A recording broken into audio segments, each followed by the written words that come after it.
Dans cette vidéo, on va parler des logarithmes. On ne peut pas parler de logarithme sans parler de fonction exponentielle, puisque le logarithme, c'est la fonction réciproque de la fonction exponentielle. Donc, en fait, si je regarde ici, x est égal à 3 exposant x, donc la fonction exponentielle, et sa réciproque, donc on a tout simplement inversé les valeurs de x et de y. Et donc, si on regarde la fonction réciproque, si je voulais isoler la variable dépendante, nous n'avons pas de façon algébrique d'aller isoler le y. Alors, on a une notation inventée qui s'appelle la notation logarithmique qui me permet d'isoler le y. Donc, on lit ceci, y égale log base 3 de x. Donc, ça paraît un peu bizarre, c'est vraiment une nouvelle syntaxe, une nouvelle notation. Pour comprendre ceci, il faut vraiment passer à sa forme équivalente et voir ce que ça veut dire. Alors, on peut passer de la forme exponentielle, celle-ci, à la forme logarithmique. Alors, allons voir quelques exemples concrets. Donc, voici la forme exponentielle. Donc, je peux dire que 2 exposant 3 est égal à 8. Je pourrais écrire de façon équivalente. Donc, on se souvient que le but, c'est d'aller isoler l'exposant. Donc, moi, je commence personnellement toujours par juste écrire l'exposant de façon isolée, parce que c'est ça le but. On se souvient que dans une puissance, ceci s'appelle la base. Et voilà pourquoi on appelle le logarithme log base 2. Donc, je dirais 3 est égal à log base 2 de 8. OK? Donc, c'est important de comprendre que ton cerveau va comprendre ceci. Notre notation logarithmique, elle est nouvelle. Ça paraît un peu bizarre. Donc, afin que ton cerveau puisse le comprendre, c'est parfois utile d'aller le remettre sous sa forme originale exponentielle.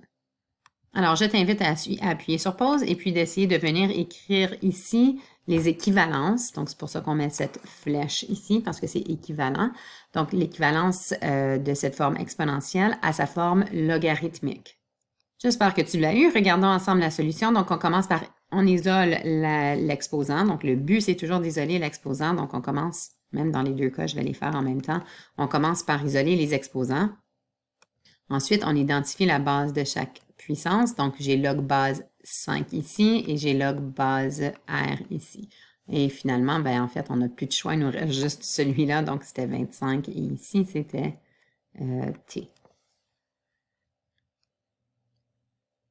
Alors, la réciproque de notre fonction exponentielle, donc on échange les valeurs de x et de y. Si je voulais isoler la valeur de y, j'utiliserais cette nouvelle notation inventée qui apparaît normalement ici. Donc, j'ai log base. Ici, j'avais log base 3 de x. Donc, j'écrirais, plutôt que d'écrire x est égal à 3 exposant y, je pourrais écrire y est égal à log base 3 de x. Donc, ce que j'ai en rouge ici, c'est identique à x égale à 3 exposant y. C'est important à retenir ça avec notre nouvelle syntaxe. Donc, on va dorénavant appeler cette fonction la fonction logarithmique, mais c'est important de comprendre que c'est la réciproque de la fonction exponentielle. Donc, cette fonction, elle a un domaine de x est plus grand que 0. Donc, mon logarithme ne sera jamais négatif. Donc, on peut le voir ici à partir de ce graphique. Alors, le but de cette vidéo, ce n'est pas d'étudier en profondeur les fonctions logarithmiques, mais plutôt de se familiariser avec cette nouvelle syntaxe.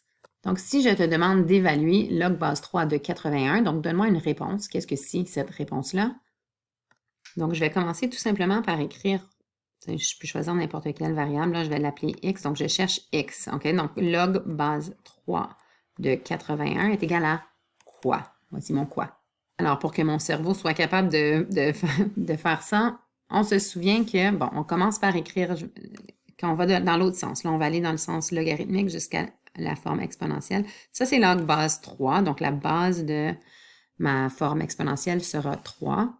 On se souvient que le but de cette nouvelle notation, c'était d'aller isoler, donc voici mon terme qui est isolé, c'était d'aller isoler l'exposant. Donc, on va placer l'exposant. Et donc, une fois que j'ai identifié ma base et mon exposant, en fait, il me reste juste à dire que c'est égal à 81.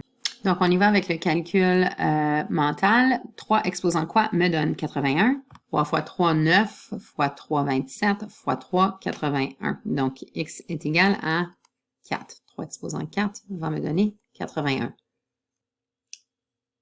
Je vais vous demander d'appuyer sur pause et je vais vous donner 2 exemples à faire. Alors, essayez ces deux-là.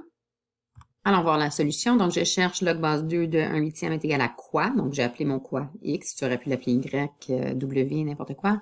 Donc, ici, je commence par écrire la base. Ensuite, on se souvient que le but, c'était de mettre en exponentielle la valeur qui était isolée. Et il me reste donc juste à écrire 1/8 ici. Donc, ici, puisque j'avais une fraction, en fait, on sait que notre valeur de x, notre exposant, va être négatif. Donc, en fait, en gardant une base de 2, je pourrais me poser 1 sur 2 à la quoi me donne 1 sur 8. Ce serait 1 sur 2 à la 3. Et en fait, on se souvient que nos exposants négatifs, c'est tout simplement l'inverse de la puissance avec un exposant positif. On a donc trouvé ici que x est égal à moins 3.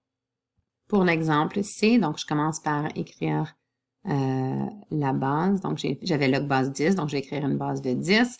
Maintenant, je cherche log base 10 est égal à quoi? Donc, mon quoi est isolé ici. Ce qui était isolé, c'est ce qu'on va aller mettre en exposant. Puis ça va être égal à 0,01.